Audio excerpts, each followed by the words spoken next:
Last week, I made a video about the energy problem with going faster than light, and I got some feedback.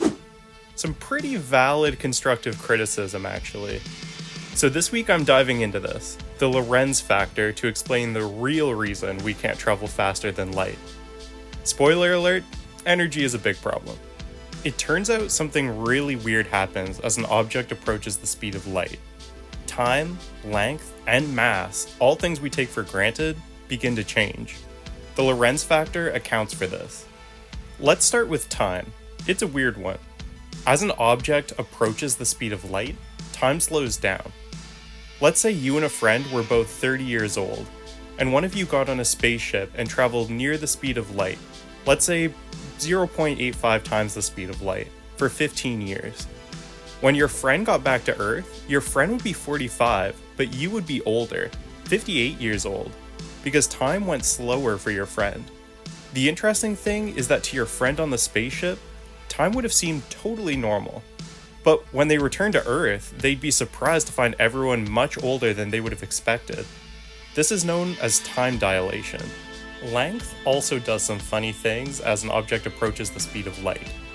As an object approaches light speed, things actually get shorter in the direction that the object is moving in. Your friend on a spaceship going near the speed of light would see the universe get shorter by the Lorentz factor. What does this mean? Well, at 0.85 times the speed of light, the distance to the nearest star to us, which is about 4.25 light years away, would only be 2.2 light years away. This means that they'd actually get there in just over 2.5 years. Not bad. This is known as length contraction. The final point is the most important one when it comes to the kinetic energy required to achieve these high speeds. And it's the one where I ran into problems in my last video.